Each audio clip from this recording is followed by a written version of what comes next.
the host at MSI.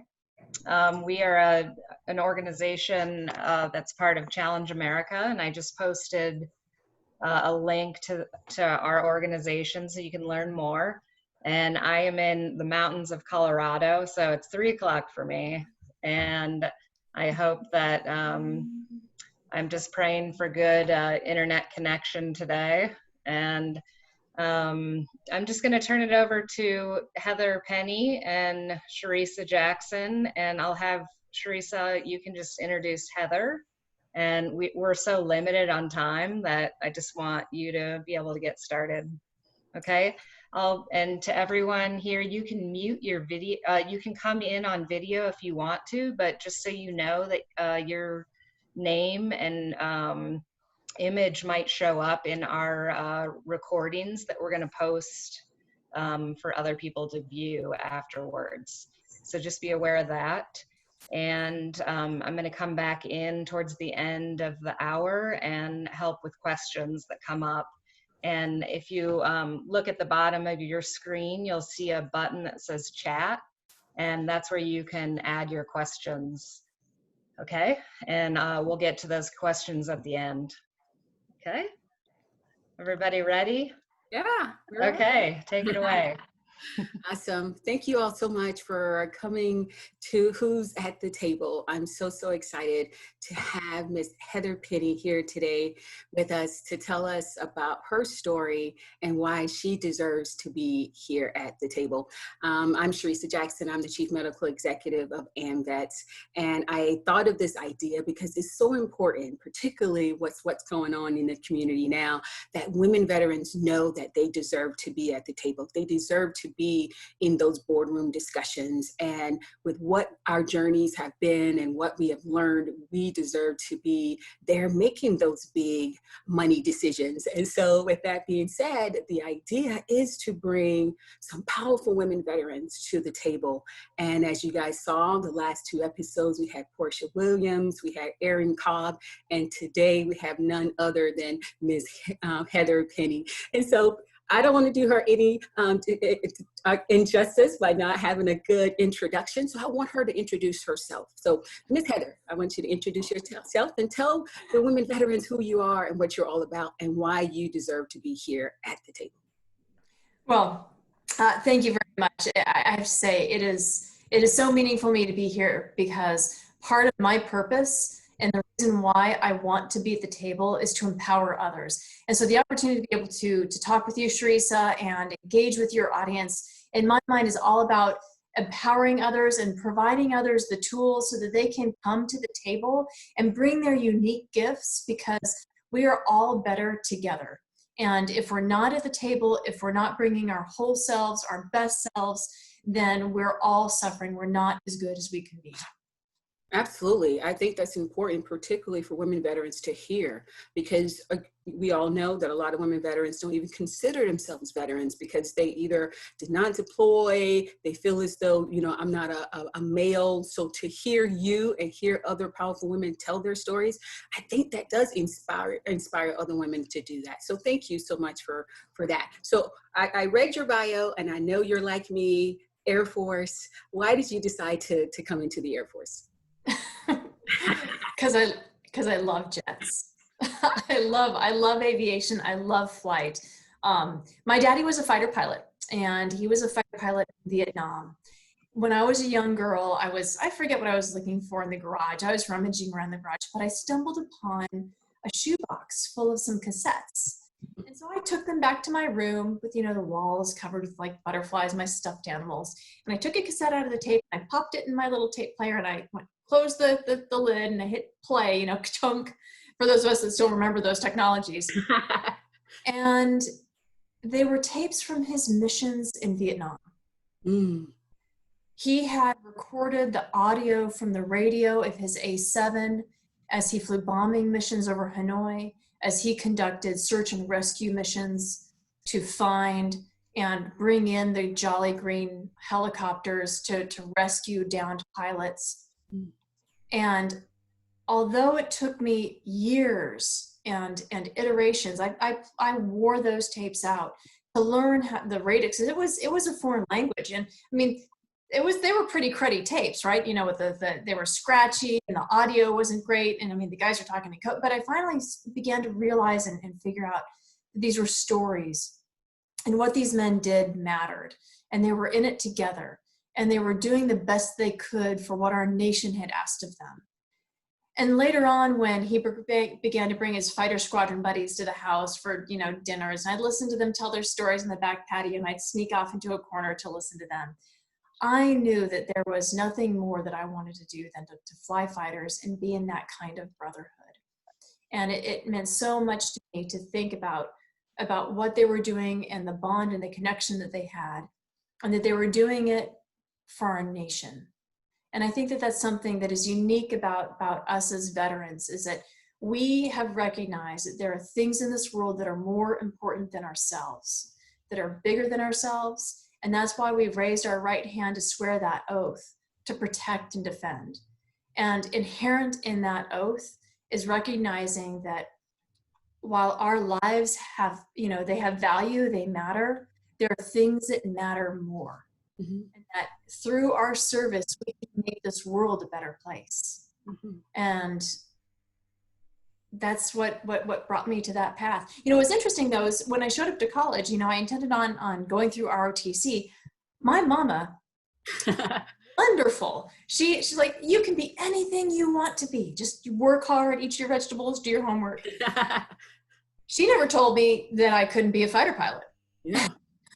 And women were not allowed to be in fighters. So it wasn't until I was in graduate school that Congress opened up combat aviation to women. And that's when I applied to join the Air National Guard, and fortunately was selected by the DC Air National Guard to go fly F-16s. And that was where my path into the military began. But I mean, I'm proud to be able to say, like many other veterans, that I have a history and a legacy of service in my family. I'm proud of that, and I only hope that not only can we begin to expand the numbers through our own children, but expand the numbers in our own population of those who understand what it means to serve our nation. And it doesn't just mean service in terms of the military, although obviously we all think is unique about the kind of service that we have, and the families, the camaraderie, the brotherhood, the sisterhood, what that means. But that service to our nation is so much more than just the military. I think every citizen has the opportunity to serve.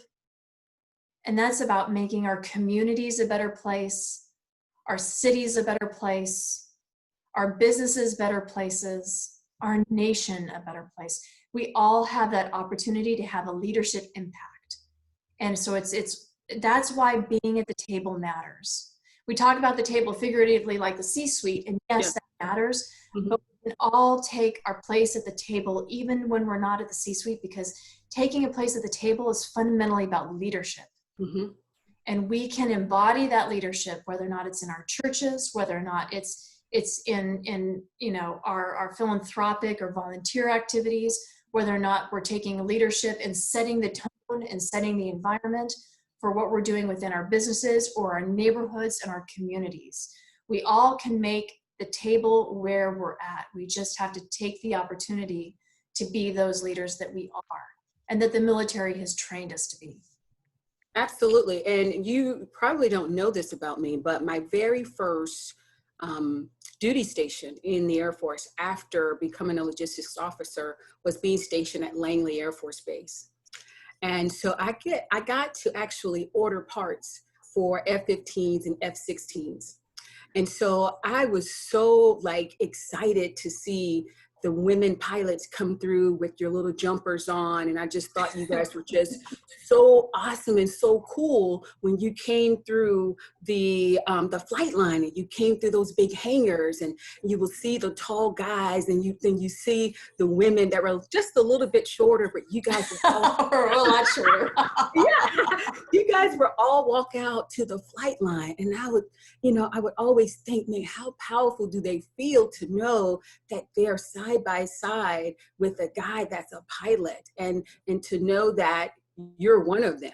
And to know that I was there, you know, providing the mechanics and the parts to make sure you guys went up into the air safely for those 5 years that I was there was totally incredible. But I just thought it was awesome just seeing the women come through that hangar, and you guys were just beautiful and, you know, professional, and you guys just epitomized for me, you know, what a woman veteran should be and look like in the military. So thank you so much for that. But that was the first image I had, was at my very first duty station. So I'm not sure if you ever read Langley or not, but when I read your story, I'm like, I'm gonna have to tell her that that was my first job, is providing ththose parts for the F-15s, F-16. I was too short to be a pilot. I'm only 5'4.5", so that was not going to happen.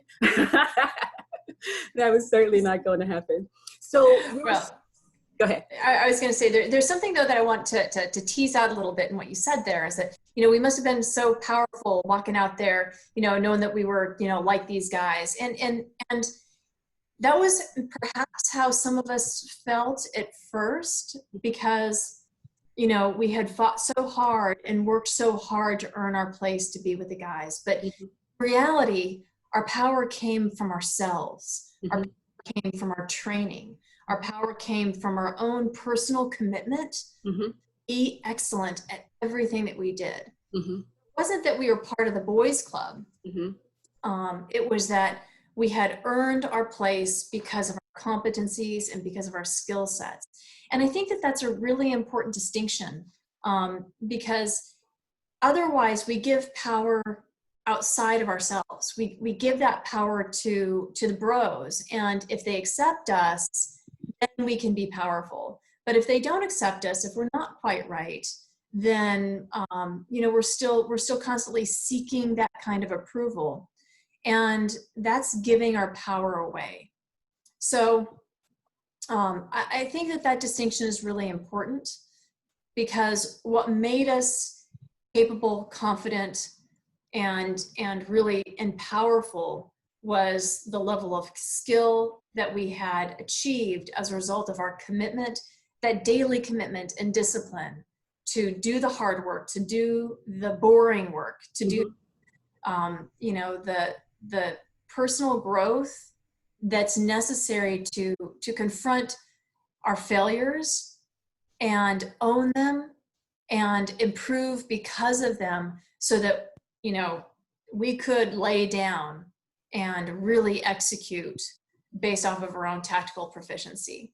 And so I think that's an important distinction, to not let others have the power of choosing whether or not we get to belong, that because of our own commitment to the mission, that purpose, and that cultivation of competency, that we can own our place without other people's approval or having to even like us. And I think that's one of the hardest things, is that, you know, in the military, that camaraderie and esprit de corps and that sense of being a team, man, that is part of what we thrive on. That's what makes us so effective. Yeah.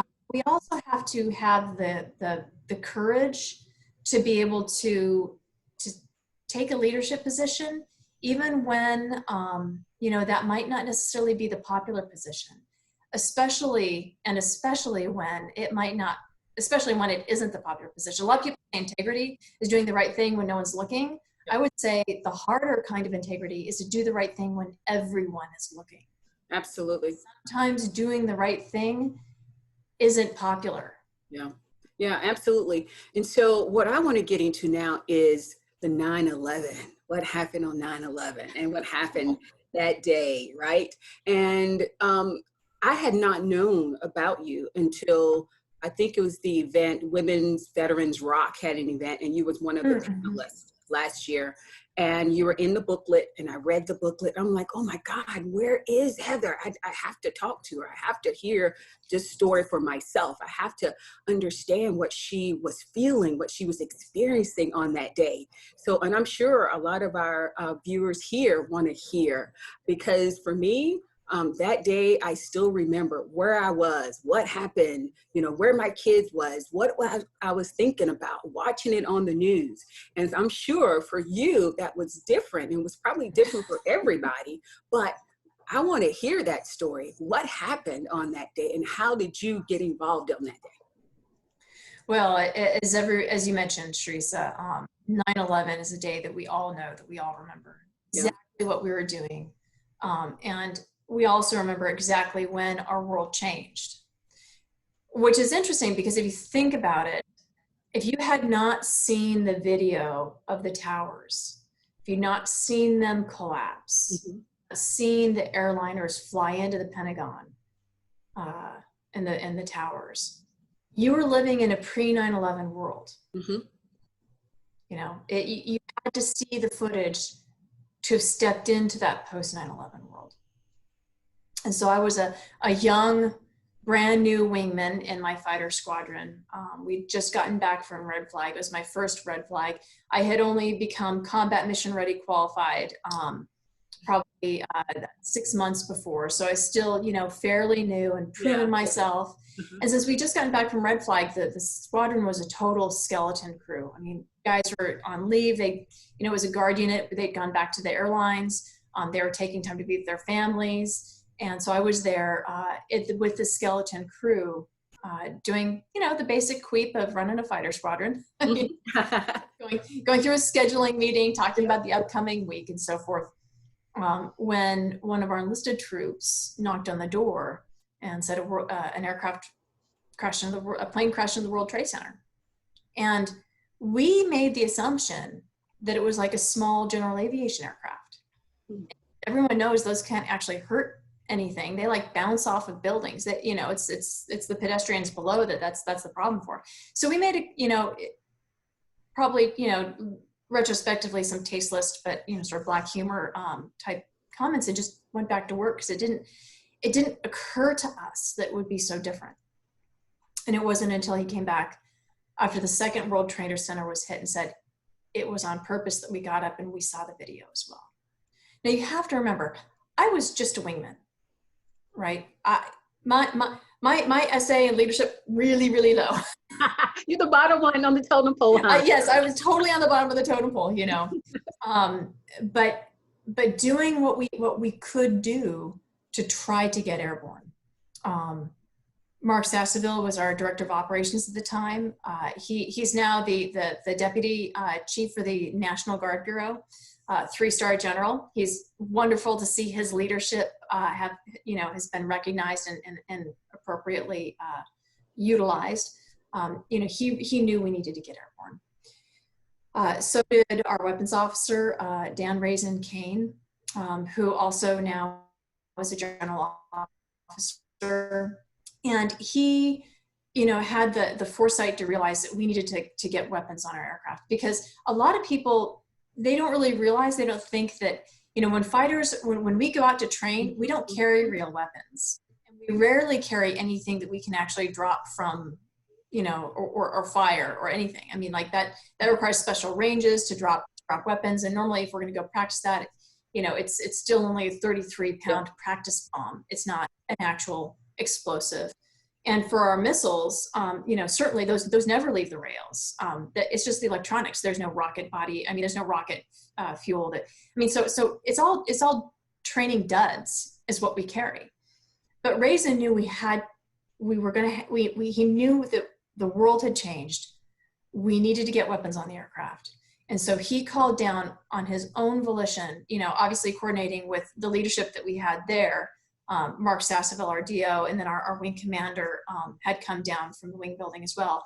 And so he goes down to the bomb dump and he instructs them to begin building bombs, which again, Cherissa, you know, because you've been in logistics, but we also don't store bombs and rockets and stuff all built up. I mean, you keep all all the components separate, and then you build it up when the air tasking order comes down. And basically it's like a menu. I want these kinds of weapons with these diffuses and so forth.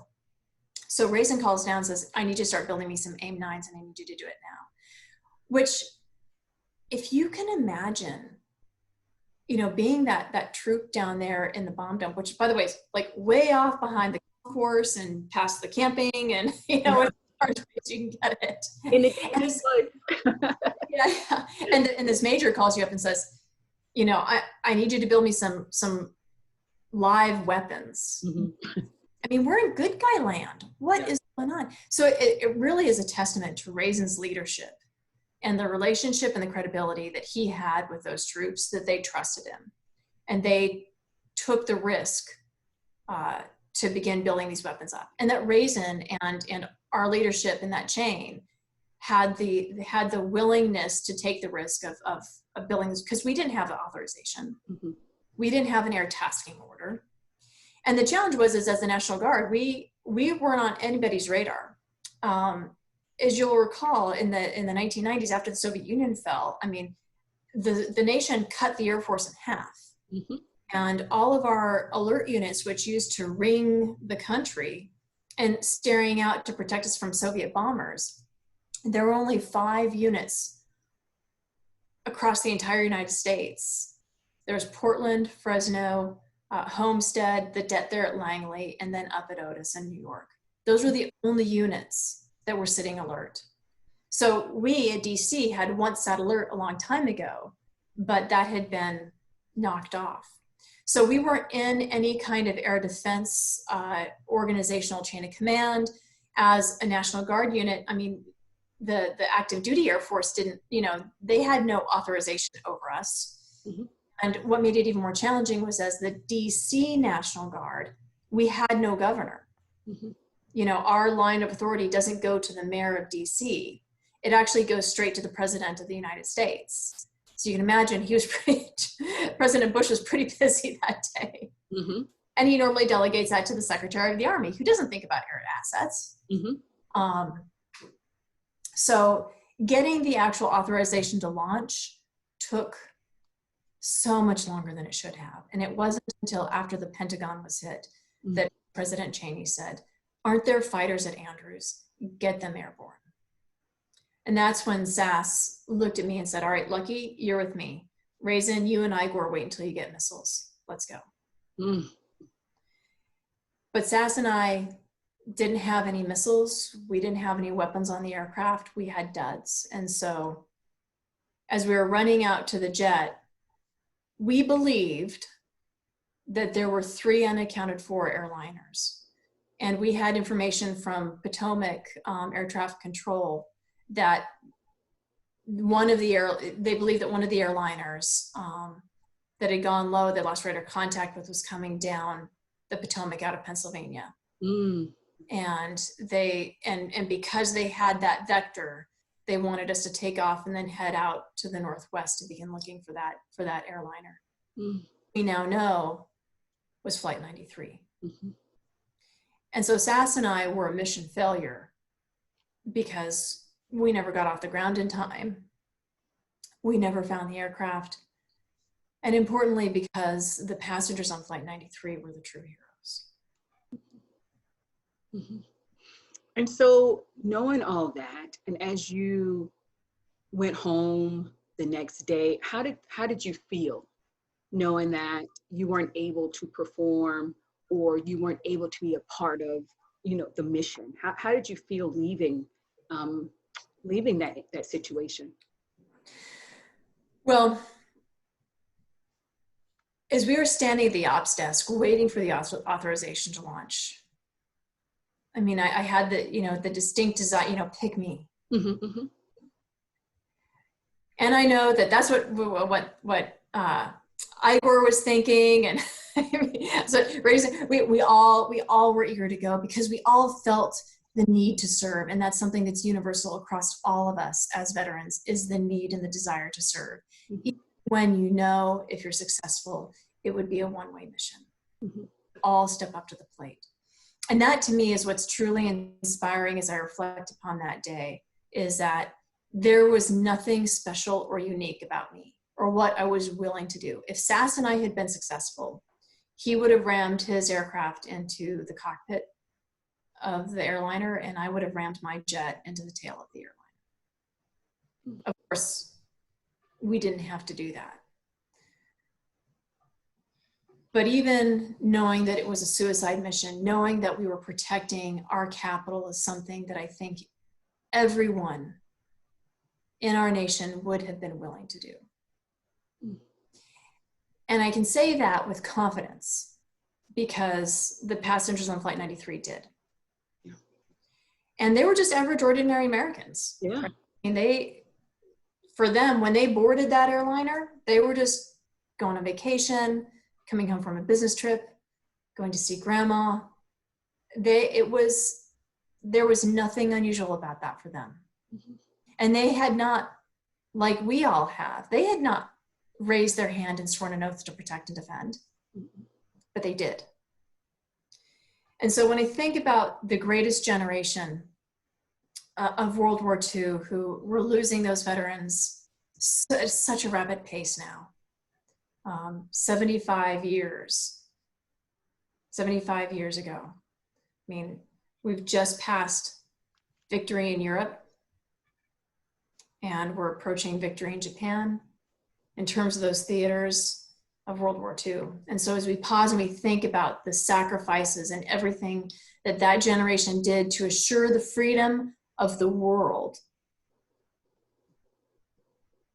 what I realize is that the passengers on Flight 93 have a very direct lineage, because what made the greatest generation great was that they were actually totally ordinary, because everyday Americans, just doing what their nation had called upon them to do. Yeah. Yeah. And today, while there's, we're less than 1% in terms of the veteran population, because we have stepped forward before our nation has asked. What we need to do is recognize that service is resident in all Americans. What we need to do is learn, how do we tap that sense of duty? How do we tap that sense of service? How do we tap that obligation to our nation and the ideals of our nation, which are greater than us? How do we activate that in our daily lives, in our daily actions, our daily thoughts, the words we use, the things we do, and the organizations and communities that we lead? Yeah. But when I think about your day, I think about the times I was in Iraq and Afghanistan, and particularly in Iraq, when we were selected to actually take care of the insurgents. We had units besides the American ward, besides the wards for kids. We had a ward just for the insurgents. These were the guys that have shot at us. These were the guys that had killed some of our soldiers. And now we as nurses had to take care of them. And so when it was time to make that assignment to say who was going to that ward, I felt that sense of anxiety and that sense of frustration. Be like, now I have to still serve as a soldier, but also as a nurse to the enemy. And I was trying to kind of sense from you that anxiety that I walked onto that floor, gave that blood to that enemy that fired at us, gave those vitals, gave food to the enemy that was spitting at us when we were taking care of them. Did you have that bottled up anxiety, frustration, anxiousness when you were waiting to be told to go or not to go? And then when you didn't go, how did you feel? Well, of course, I was so anxious to be able to get off the ground and do something to protect. I mean, that's what we were supposed to do. And so it was like I had given this oath, and now we were failing. Mm-hmm. And when the Pentagon was hit, it was a kick in the gut. Mm. The thing is that we can look back now at 9/11 and we can know sort of that perfect hindsight of how the timeline occurred. Yep. But at the time, we thought there were 3 airliners, but we went as far as we could, and then SAS called Branch House for us to come back, because he was concerned that if we had picked a slightly wrong direction, we could have been outflanked by the airliner, right? Yep. Mm-hmm. So we had to go back, and then once we had sanitized that airspace, we needed to go back and set up a combat air patrol. And then, Raisin and Igor got airborne. And so we were working with Potomac Air Control. We were sanitizing. Once we got airborne, the relief, sort of okay, we at least haven't lost in this round. Yeah. we can continue to sanitize, we can continue to protect, and we can execute our mission now. We can keep people safe now. But that heightened awareness, that heightened anxiety of not knowing, you know, what was coming down in the battle space. We were very fortunate, though, that that First Air Force came in, and we ended up getting Langley Vipers overhead at 18,000. They brought an AWACS with them. They brought a tanker with them. Yay! Yeah. So that was all good. And then after SAS and I landed, we got weapons, we got airborne again. And then later that day, we escorted President Bush back into Andrews. But once we started those operations, once we had sanitized the airspace, and we didn't know that the airliner had crashed. Yeah. And we didn't know that, you know, there was so much fog, there was so much friction and uncertainty that all we had to do was go the immediate threat axis and then come back and set up a rotating cap so that we could protect the nation, our capital. But that was the best that we could do, you know, just us in our two aircraft. I think so much of the frustration that I experienced was, you know, a decade later, because I didn't think about 9/11. I mean, I was just the wingman. I was not doing anything. I was not the flight lead. I was just doing what I could do to be the best wingman that I could be, and to do what my nation had asked. And, you know, we came back and continued to do the combat air patrols. And then as we got people that filtered in, and we got our pilots back onto the base, we were able to start filling the schedule and do 24/7 combat air patrols. And I flew combat air patrols for nearly a year before we started spinning up to go to Iraq. And then life just became part of the natural service rhythm of deployment and training and deployment and training and so forth. And so I didn't even think about 9/11 seriously until a decade later. Yeah. That's when I really began to process the frustration of what I perceive our mission failure to be. And have you ever thought about if you hadn't failed that day and you did go up, right? And if you guys had discovered that other airliner and you had to perform, and it was that day that you had to do the mission, have you ever thought about what that would have been and where your life would be right now? Well, I wouldn't be right now. We'd been successful. It was a suicide mission, remember? We had no weapons. You're talking to me today, right? I mean, but that could have been possible, right? So have you ever thought, you know, in essence, you're here today because of that failure, but what if we needed you up there and you were able to get up there? Have you ever thought about that? If we had been successful, if we were successful in the timing of our mission, if we'd been successful in finding Flight 93 before it went down, if we had given our lives, then, you know, as we were waiting, we knew that it was a suicide mission for the first folks out of the door. And I actually had total peace with that, because I realized that if God, if the universe had placed me in that position to be that person, then that was my purpose. Wow. That was what my country and my community, that was what God had asked me to do. Yeah. And that's because we are people of service. I mean, when we wear that, it's not about us anymore. It's about protecting the country and being available and showing up to do what is necessary. And that's what's important. Heather, you're on mute.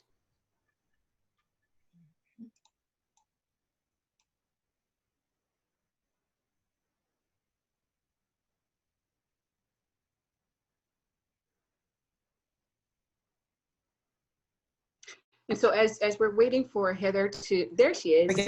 Yeah, sorry, I was desperately trying to unmute myself and it wouldn't allow me. No worries. No, I was just saying, we do what we have to do when we wear that uniform. And I was just recalling when I was in Afghanistan and we were bombed, my unit was bombed. And I said the same thing you said. If this is the time for me to go, that's what's in my plan. That's what God has for me at that time. But I was going to go down fighting for sure.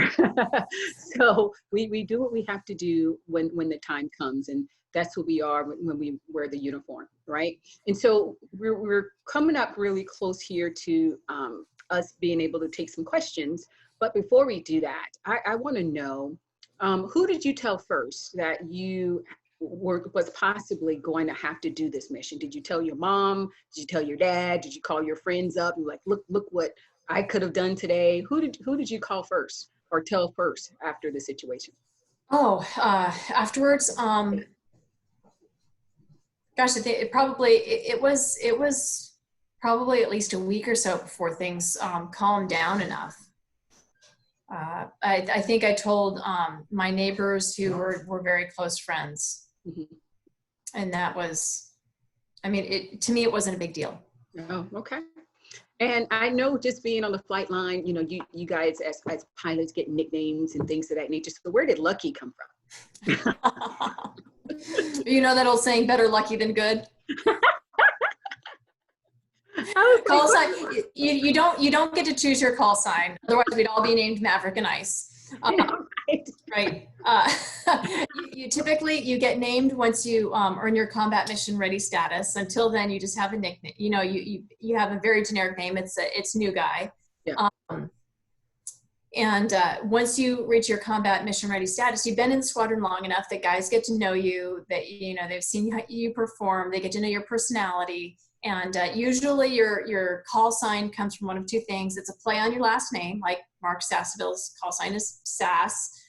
Raisin's call sign, his last name is Kane, Raisin Kane. Mm-hmm.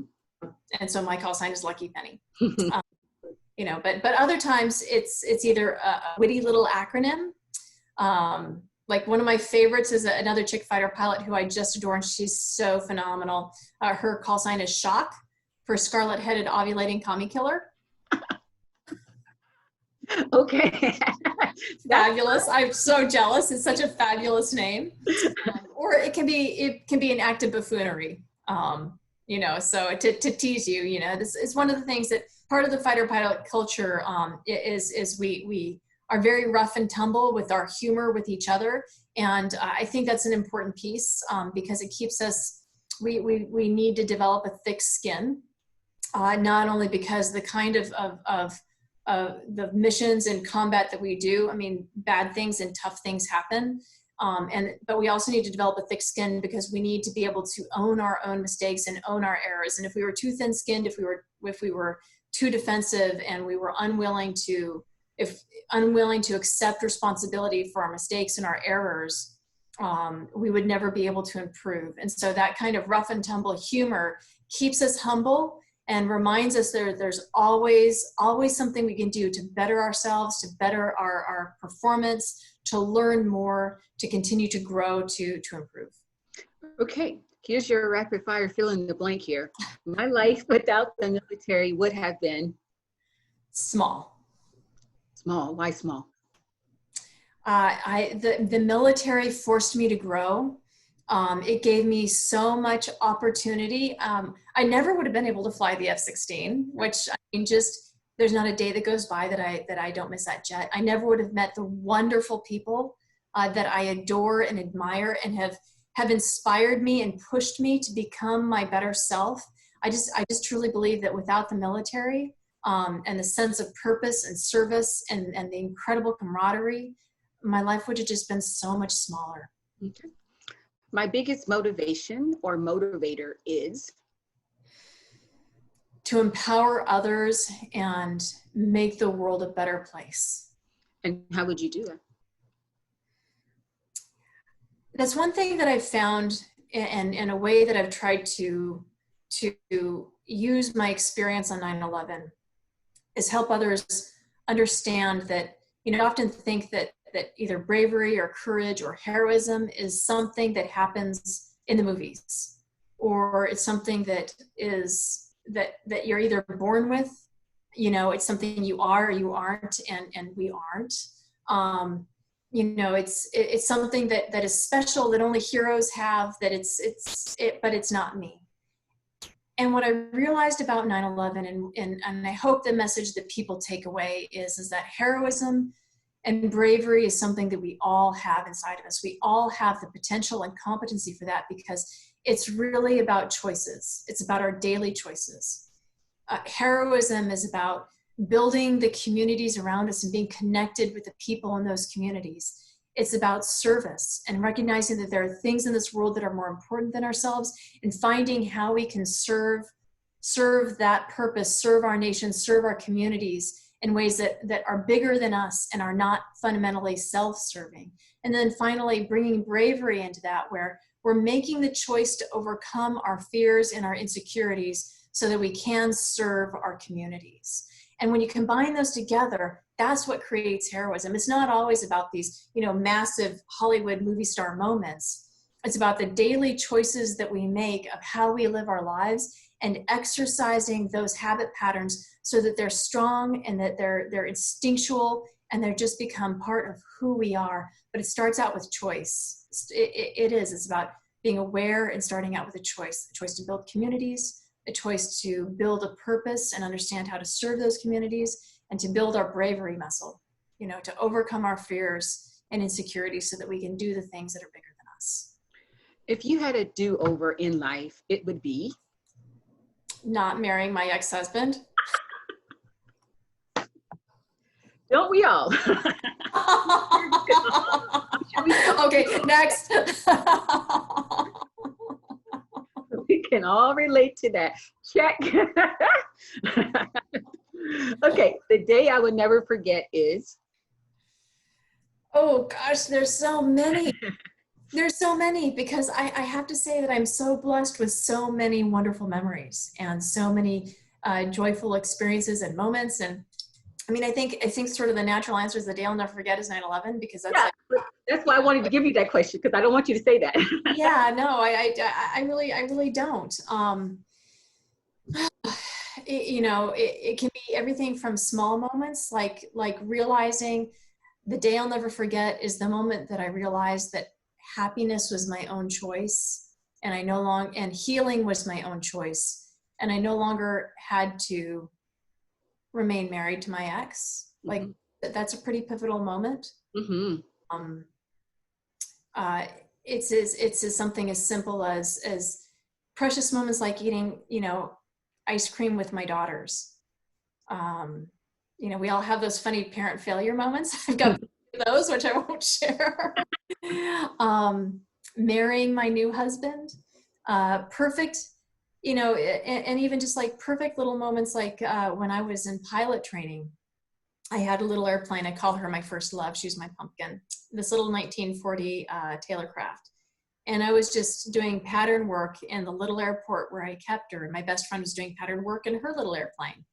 And the sun was going down, and it was just the golden September light, you know, that late summer golden light, as you know, and the wheat was just waving in the fields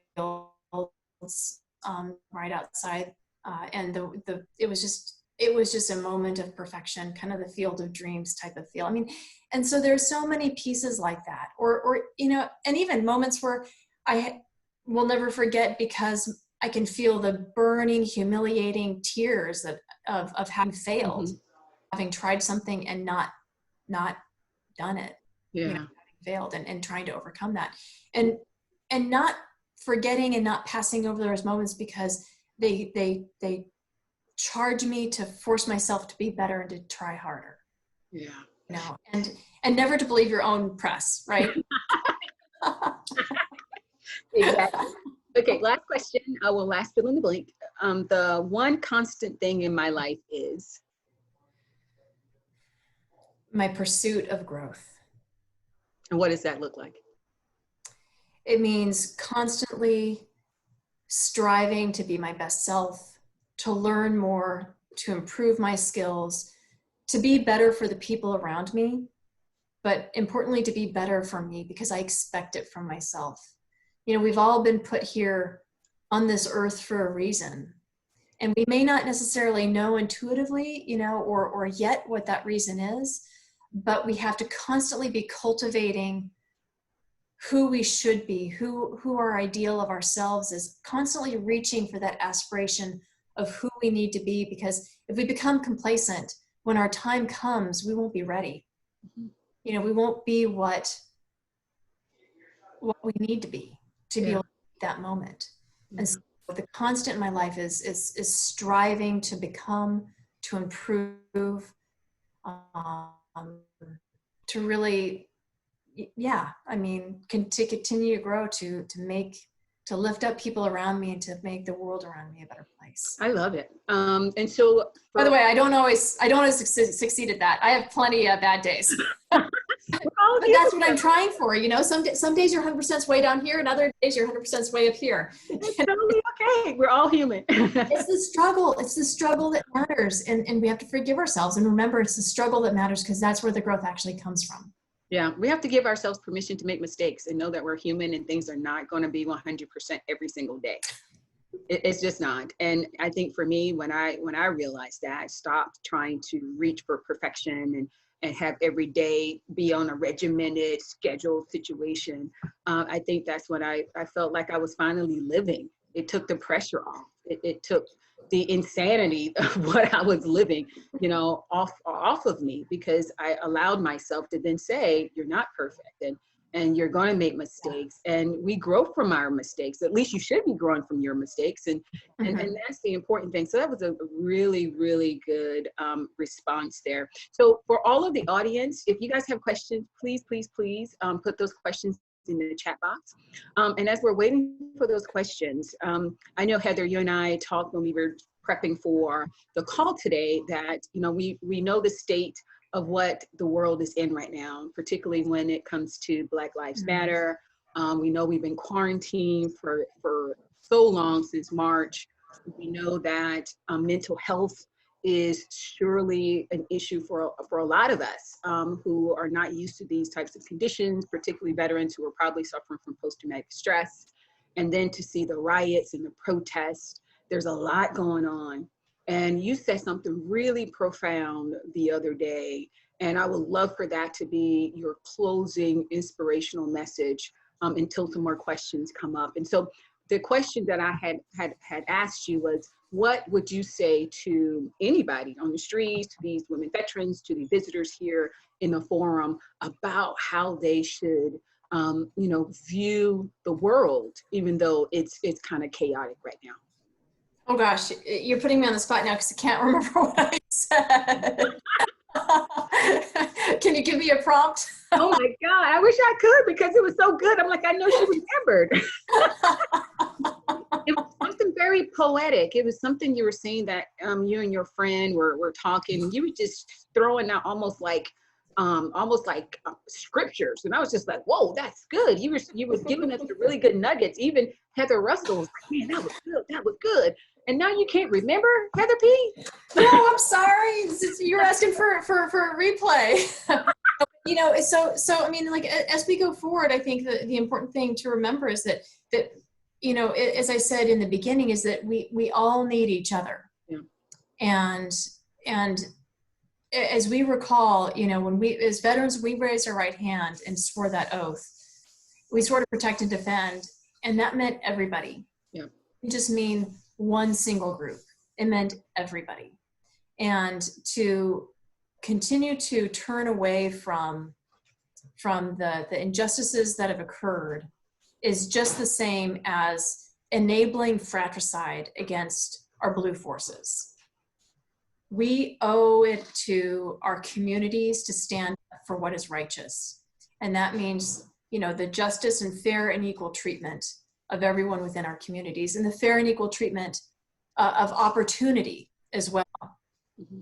Opportunity is required. And this is a piece where that bravery and that heroism, that community can come together, because silence is tolerance. Tolerance is acceptance.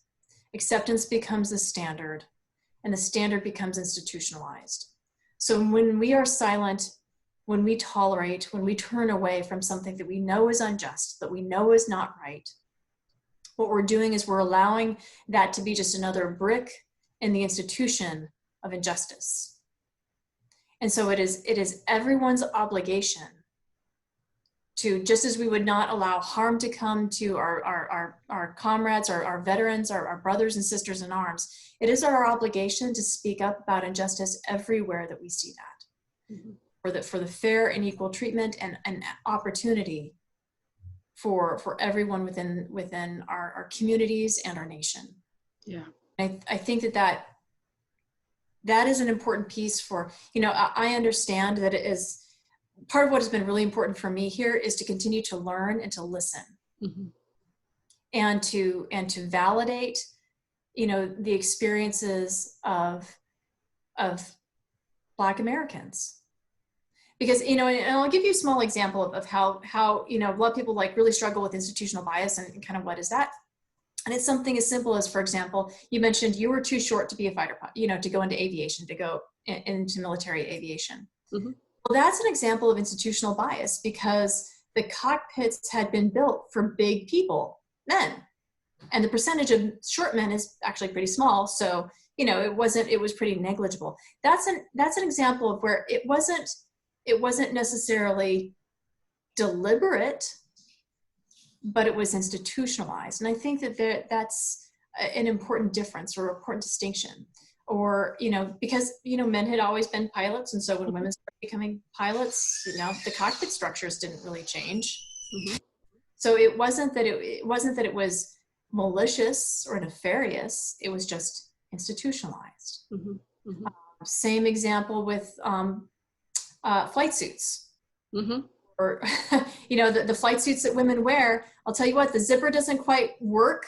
Yep. To be able to use the bathroom in the cockpit. In the onesies. So, and again, those were just standard issue flight suits. Yeah. If you've been over to bad guy land, the armored gear that you got was a small. Yep. It was a man small. So it was way too big to actually do anything to protect you. And that was nefarious. It wasn't malicious. It was just institutionalized bias. It was a blind spot.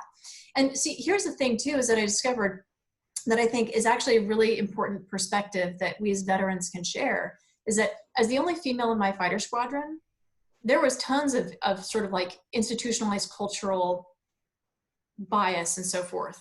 Lots of the 1,000 cuts kinds of things. But my bros were super good dudes. They supported me. They respected me. They cared about me. They were just blind to how things that had become normalized within the culture, they were blind to how those things had impacted me. There was no malicious intent. They just didn't see it. So how do we change that in the world? Well, I think that this is an important moment because people are now willing to listen. They're now willing to see.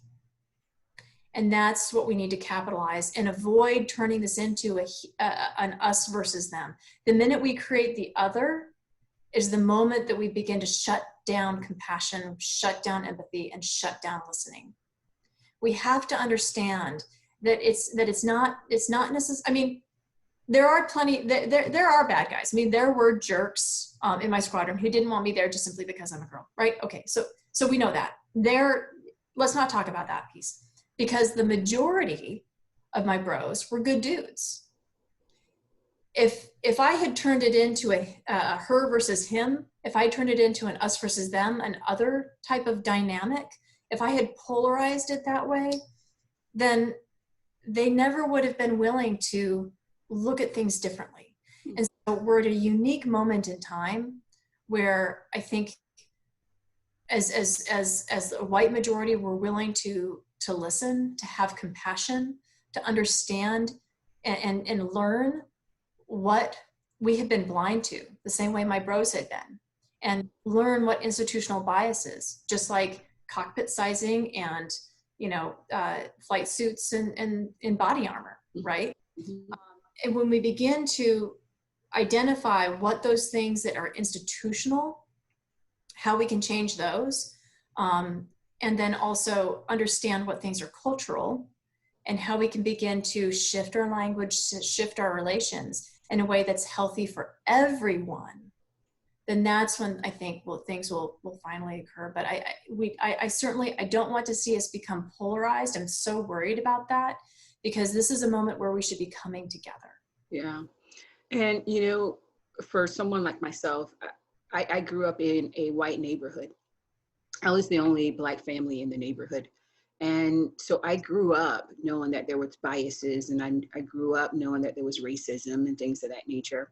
And so we were always taught we had to be better. We had to be better than that. We had to be exceptional students. We had to be good girls, not getting in trouble, because we knew the surrounding that we had, because being in the deep, deep South of South Carolina, surrounded by the white neighbors, we knew we had to be better than them.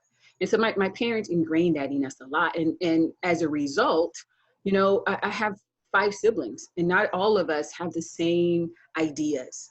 And even within my own family, there are certain things that are said, certain things that are done. I'm just like, you're not helping the situation. Why say the things that you say?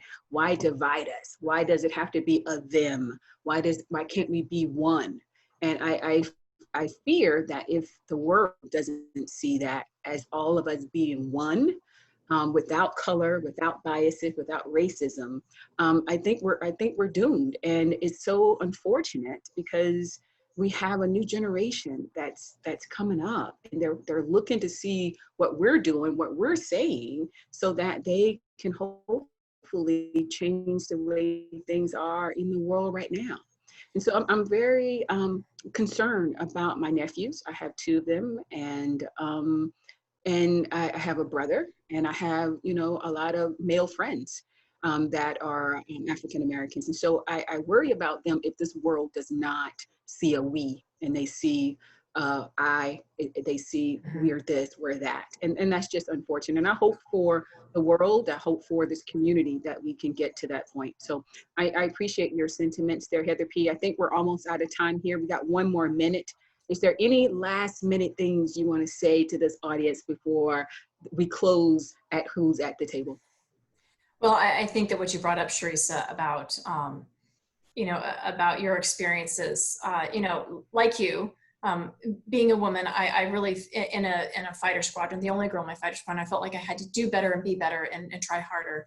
And while at the time, I mean, it felt unjust. At the same time, I look back on that, and I have recognized that it wasn't fair, but at the same time, it was in accordance with my values to achieve. Mm-hmm. I'm a little conflicted about that because of the grading standard, if you will. But internally, for myself, I go, you know what?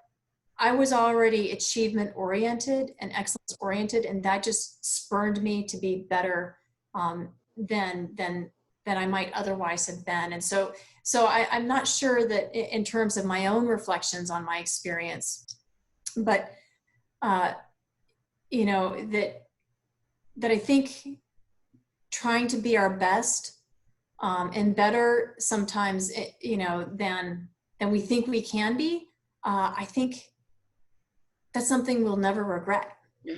Trying to be our best and trying to push ourselves as hard as we can. But the thing that you said about your nephews and your brothers and so forth, this is where we need to build connection. And group cohesion, you know, that's an important place, because it gives us a sense of belonging. As humans, we need to belong.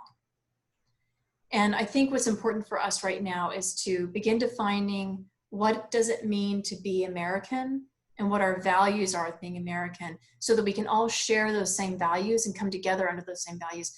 I talk a lot about a mission purposed culture, because, you know, when we decide as a group that here are the standards that allow us to achieve our mission, to accomplish our purpose, and we can really focus our group norms, codes, and behaviors around that purpose, then that creates an opening and a space for people to be different in all sorts of wonderful ways. Yeah. But still come together as a group with tight cohesion and trust and esprit de corps and belonging, because together we know that we are coming together for this purpose, for this mission, and we share these values, codes, norms, and behaviors. And so it's a challenge, I think, because America is so diverse and so different. And we want to and we need to create space for a lot of that diversity, because that's part of the joy of who we are as Americans. Mm-hmm. But part of this conversation is also, what are our shared values as Americans, and what does that mean to be American?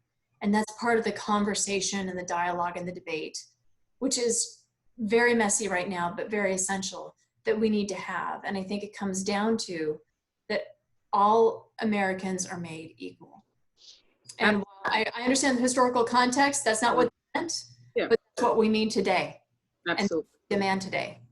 Absolutely. So before we go, is there some place that the viewers can follow you? Is there a Instagram, Facebook handle? Are you at an event? Do you have a book? You know, push it out there. You know, tell the world what you got out there. Okay, so I'm such a Luddite. Like, you know, most people from the military are like, stay off of social media. So just getting out of social media. Yeah, so I don't know my handles right off the. I am on Instagram. I am on Facebook. I am on LinkedIn. You can probably find me on LinkedIn, easiest there. Yeah. I'm in the process of trying to update all that. Actually, one of the things that I've done is I've been so passionate about bringing veteran stories to the table that I co-founded a company called Athena's Voice. And so you can find us at athenasvoiceusa.com. And what we're trying to do there is share the wisdom of women warriors. Yeah. Awesome. I think that is outstanding. I'm sure you're going to have a lot of women veterans reaching out to you. So thank you all for being here today at Who's at the Table. I would like to announce that the next veteran that's going to be on the show is none other than Ms. Robin Fortner. You will certainly be seeing that flyer go out probably in the next week or so, but she will be our next guest. And thank you all so much. Thank you, Heather Penney, for being on the show today. You were amazing, outstanding, inspirational, just like I thought I knew you would be. And I appreciate you being here today. Thank you so much. It's been such a pleasure, and my best wishes to everyone. Absolutely. Thank you, Heather and Cherissa. And I'm sorry, there's a couple of questions we didn't get to, but to those of you that asked those, I'll get the answers for you. I think we all agreed that we wanted to end on the note that we did. So I think that was perfect, and we'll get some of those resources for you. So thank you everyone for being here. Please check out Challenge America and Military Sisterhood Initiative. We have the links in the chat, and we're going to repost the video. So I think we'll have a lot more people that will be able to see it. And I really appreciate you both being here. Thank you. Thank you all so much. Be safe out there. Bye. Thank you.